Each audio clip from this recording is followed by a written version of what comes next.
Hello everybody and welcome back to another new video review slash in-depth spoiler discussion of the movie Storks. Okay, so I picked this movie up on Monday Movie Hunting on what Monday was the date the other day? Monday the 6th of February 2017. And I kind of thought, yeah, okay, I'm kind of looking forward to this film. We'll see how it goes. I was interested enough. The story concept is pretty simple. It kind of goes off the tale of storks deliver babies and that whole kind of folklore type of story. So it takes like a simple concept, and that was kind of all I knew about it going into the film. But of course, I did know it was from the studio, the Warner Bros. Studio, that brought us the Lego Movie, which I love and think is fantastic. So I kind of had high hopes, but it seems so different, and it's kind of far away from the Lego Movie. Wasn't going to go in comparing the two, and again, it is very different.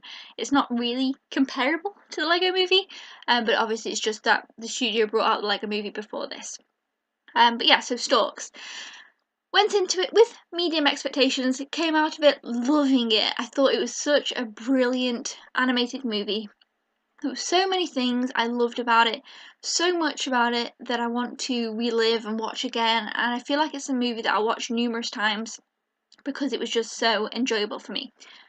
Now, the first thing I do want to do is just discuss the animated movies of 2016 briefly, because I feel like bar Disney and Pixar, this might have been bar a couple, this might have been my favourite. So let me just have a look here. I've got a page open. So of course we have Finding Dory, which probably is my favourite 2016 animation. I haven't finished watching them all yet, and there's some that I'm yet to see. So Finding Dory, I thought that was brilliant. Obviously, of course, it's Disney, it's Pixar. I loved it. Zootopia, again, Disney movie, fantastic. It's brilliant. You should definitely watch it. It's very much relevant today. Yeah, that's all I'll say about Zootopia. Next we have Moana, which I have not seen yet, but I feel like I'll love. So again, but I know the Disney ones are kind of always going to be at the top. They just kind of have that thing about them that they keep the brilliance there. So those are the Disney movies that came out in 2016. So obviously they are all brilliant. I'm presuming Moana will be brilliant. The next one on the list here is Secret Life of Pets. Now, I was very excited for Secret Life of Pets, and I was pretty let down. I kind of felt like it didn't take the concept that I wanted it to, almost. I've talked about it a couple of times. I just kind of felt like it was an okay animated movie. I think visually, the animation of it was really beautiful. I rewatched the film because I wasn't sure what I really thought about it. I just kind of wanted to get some further thoughts. So I did rewatch it. I probably enjoyed it a little bit more the second time. I would watch it again. I feel like it's in that category of easy, lazy Sunday movies. That's where I feel like Secret Life of Pets is. So Secret Life of Pets is okay. Also, it says here Sing, which is from the same studio as Secret Life of Pets. Came out in 2016. It must have come out at the very end. I actually thought it came out in 2017. So maybe it was different in different countries. I'm not sure. Of course, I haven't seen that one yet. That one's new out. I feel like maybe it was 2017, but either way. Next on the list, we have from Leica Studios Kubo and the Two Strings, which was fantastic and such a visual wonder to look at. I loved Kubo, and Kubo was definitely better than Storks. Kubo was fantastic. It was kind of on that level with the Disney movies. So Kubo is brilliant. If you've not seen it, definitely check that one out. Okay, and then we've got Trolls, which of course is a DreamWorks movie. Now I haven't seen Trolls yet. I'm actually going to be watching it. It comes out on the 13th, yeah, February the 13th on Blu-ray. So I'll be watching it around that time, and I'm looking forward to it, but in a way I'm a bit worried. I've heard actually pretty good reviews, so we'll see. And DreamWorks usually, over the last few years, have been pretty fantastic, so that seems fine. But I feel like I won't like it as much as Storks. But again, obviously, I haven't seen it yet, so I can't be sure. Next, from DreamWorks also, we've got Kung Fu Panda 3. Now, Kung Fu Panda 3, I I enjoyed and I liked it. I thought it was very, very good. But I feel like I did enjoy Storks more. Storks makes me want to watch it again and again. Then on the list we've got Sausage Party, which really doesn't count in with this overview here, so we'll just ignore that. Then it says Storks, so there we go, we've got Storks.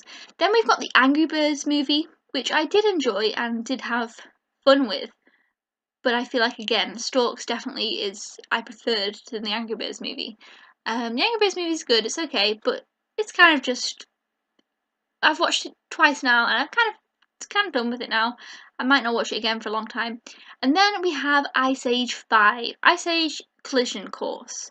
Now, Ice Age 5 was really not up there. It wasn't kind of on that stand. That was Blue Sky Studios' film of this year. No, last year, 2016. And I was a little bit let down by that, and it really wasn't that good. But with such a name, with Ice Age, you'd think it would be better than another movie that's just come along. Obviously, Storks is a new kind of, I don't know if it'll be a series, but it's a new concept, new characters, whereas Ice Age has kind of built up its reputation and such. So out of all those films, I feel like the only ones that were kind of on a higher level to me than this movie would be the Disney films, which I feel like it's kind of obvious, Finding Dory's Utopia, and probably Moana, even though I've not seen it, and then also Kubo and the Two Strings. And we won't mention films like Norm of the North and such like that, because I feel like they're not quite at the level of animation that we're talking about. Everybody hated Norm of the North. Anyway, moving on and moving back to Storks. So I just kind of wanted to look at which movies came out in 2016 that were animated and kind of how I feel that this one stands among them. And I feel like it is very much at the top for me. So again, I told you briefly about the concept, but we also have this girl in there, Tulip. So again, as I mentioned, the Storks are delivering babies. However, they stopped doing that a while ago because they realised there wasn't any business in it, and now they are kind of doing some kind of Amazon delivery. But of course, they don't call it Amazon. But basically, it's kind of like an Amazon delivery, and it's pretty cool. And I quite liked that. I thought it was quite funny. But when they were delivering babies, they've ended up with Tulip, who was a baby who was undelivered, and she's now 18. She's still living in the factory with the Storks, and she is such an awesome character. She's so funny, she's so brilliant. I love Tulip. I thought she was fantastic. She's just a fantastic character, and probably, again, one of my favourite characters of the movies of 2016. I thought she was just brilliant, and I loved her. So we have our main Stork character, who is it? Who's the Stork? Andy Samberg? I think. I've got the IMDb. Let's have a look. Andy Samberg, yes, is voicing Junior, our kind of Stork who basically is going to get a promotion, but to get this promotion he needs to fire Tulip. He needs to get rid of Tulip. And he kind of ends up making a mess of it. And instead of getting rid of Tulip, he puts her in this letter sorting area, which is a brilliant scene. And then she ends up getting the baby machine working again, and this little baby pops into the world of this little boy who wrote a letter. So basically, how the Stork thing worked before. They wrote a letter, it went to the machine, the baby from the letter came out, and then they delivered it to the address. So this little boy, who is really, really cute and really fun, and I didn't realise, but when I was watching the film, I did notice that the little boy's father is Phil Dunphy from Modern Family. And I thought it was really good, and I really, really liked that. But I was just looking on the IMDb page here, and I did not realise at all that the little boy, whose name is Nate, we'll call him by his name, so Nate the little boy, his mother is voiced by Jennifer Aniston. I did not even know that, and I love Jennifer Aniston. I think she's brilliant. And I did not realise that. So that was a big surprise to me just then, so I really want to go back and watch it and be like, can I recognise that it was Jennifer Aniston? How did I recognise Phil Dunphy, but not Jennifer Aniston? Anyway, so, the little boy, he writes to the Stork Factory, and also the little boy and his family are very funny as well. They're not kind of just a side character that's just in the middle. It's just, they are great characters, and they're very funny, and the jokes they have, I found, worked quite well. I loved what they were doing, I loved their storyline, I loved their concept. Anyway, as I'm saying, Tulip ends up with Nate's letter and the little baby that's destined for them comes out. So they then have to deliver this baby. Junior, the stork, and Tulip, the awesome girl. And because Junior's broken his wing, they have to go in this weird contraption that Tulip has made to deliver the baby. And that's kind of the main concept. Again, this video will contain spoilers, but there's not massive amounts to spoil, so it's not overly spoilery. But that's the basic plot. And then the things, that kind of introductory setup I thought was okay. I was enjoying it, I was having fun with it. There were some scenes that I thought were very good, but there were also some scenes that I didn't like. Now I feel like if the scenes that I didn't like, which obviously I'm going to tell you in a minute, weren't in the film or were slightly different, I might have given this 5 stars. I gave it 4.5, I might have given it 5, had it not have been for the pigeon. There's a pigeon in this film who really drove me nuts. And it was the way that he spoke and the way that he was, and I really just didn't like his character. I didn't think it was very funny. He kind of was supposed to be a comic relief character, but I felt like he wasn't funny. I'm not sure if a younger audience would find him funny, which obviously is one of the main target audiences for this film, so, but I can't be sure. I don't think he's funny. And I really didn't like him, and he was very much more in the beginning of the movie, say the first half an hour, than he is in the rest, so it's kind of that beginning bit. I was like, oh no, I really can't stand this pigeon. Is this what this film's going to be like? But I kind of was able to move past him, but he definitely lost a point for the movie. That 1/2 star is all the pigeon. He was one of the only things I didn't like about this film, which I feel like is pretty good. If you have something you don't like about it, it's only one thing, but it felt like it was kind of a big enough thing. It annoyed me every time he was on screen. Anyway, so the pigeon, he is very annoying. Moving past from him, we have some then brilliant characters who come into this film when Tulip and Junior set off on their adventure. First, the Wolf Pack gang was so good and funny. I personally thought they were really funny. I loved it. Even though it was kind of one of those continuous jokes in a film that maybe gets old, I loved it every time. And I was like, oh, this is brilliant. And the minivan scene, I thought was just probably my favourite of the bunch. Maybe the first time that they did it, I thought was hilarious, because I hadn't seen the trailer for this film, so I didn't really know what to expect. I do believe there is a scene with the wolves in the trailer that kind of gives that joke gimmick away, but I hadn't seen that, so I was not expecting that at all, and I was just so surprised the first time that it happened. And then again, when the minivan, I thought that was brilliant, and I really loved the wolves, so they were a really brilliant character who they kind of met along the way. And then I also really enjoyed, there was the not pigeon, the stork that was Tulip's, the stork that was supposed to deliver Tulip, I felt like really worked in the end. I really liked his character. I really liked where he kind of was coming from. I thought that he was going to be a villain, and then he ultimately wasn't really a villain, so I really liked him. He was a great character, and I think that's pretty much it for a lot of main characters. We do have the boss of the company, but he's kind of just, he was just okay. I really, like I say, I really enjoyed the journey. There were some parts where the kind of, obviously there's a villain, which is the pigeon. When he kind of got in the way and changed things, I was like, oh no. And I was a little bit disappointed, but it kept the funny, it kept the fun, so I kind of was okay with it. The baby, I suppose, is a big character that I haven't even mentioned. The baby was hilarious and brilliant. It was so cute as well, and there were so many funny moments with Tulip and Junior and the baby. The main one being when they're trying to get the baby to go to sleep, and the baby's eyes are closing, and he says, "Can't we just manually close them?" And he like tries to. It's a really great scene, and I loved that, and I thought it was really funny. And again, there's just so many jokes in this film that I really thought were just brilliant, and I loved, and they made me smile, and I just thought, I love this film. I love what it's doing, I love where it's going, and I just love kind of what it is, what it's doing. Yeah. So again, the baby was a brilliant character, and I really loved him. So yeah, that's kind of all the characters and most of the plot. Like I say, the family, Nate and his mum and dad, they have their storyline interweaving between this disaster of the baby delivery type of thing, and that's cute and it's fun, and it's not kind of, it doesn't really take away from the main story. I really did enjoy them as characters. I felt like they kind of grew as characters. At the beginning I was a bit worried because they did have that typical mum and dad haven't got time for the son because they're working all the time, etc, etc, but it kind of got away from that and I kind of liked it. I was like, yeah, that's fine, they dealt with it well, they moved on, it was all good. And then, of course, when Tulip reunites with her family, it was so cute. And I was like, oh my gosh, I love this. And I just loved all that bit. The Tulip had such a giant family. I thought it was brilliant. It wasn't just like a mum and a dad. I loved there were so many of them. I thought that made it even better. And then, towards the end of the film, I felt like it was when it really hit the mark for me. When it kind of started to get to that point of being kind of really cute and emotional. It's coming to an end.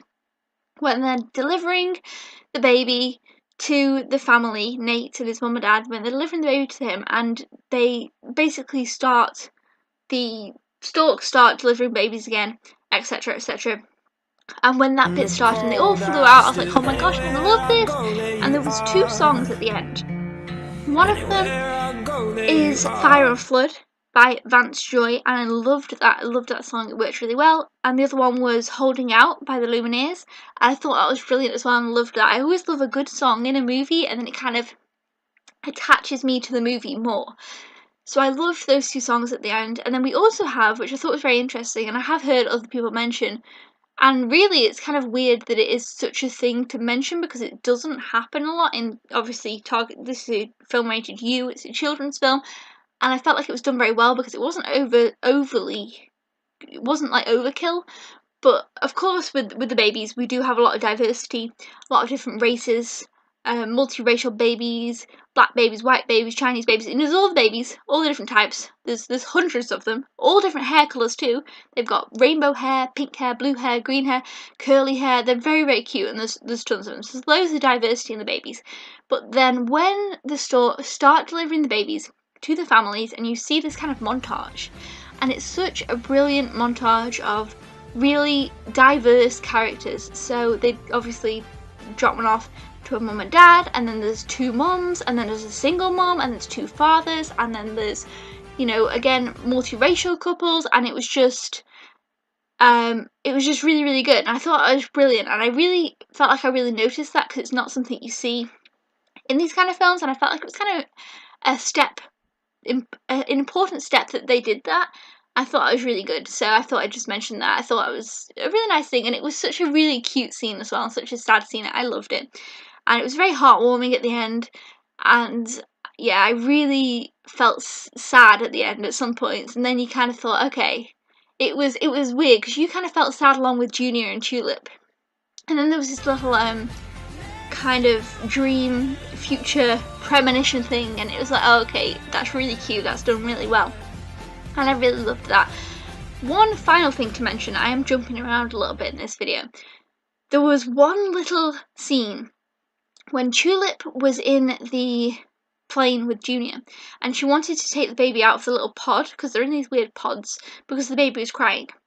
And Junior was like, no, leave it there, we can't interact with the baby, because, you know, that's where things went wrong. The Storks got attached to the babies, and then, you know, it just didn't work out, because obviously the babies are really cute, but they need to deliver them, this whole thing.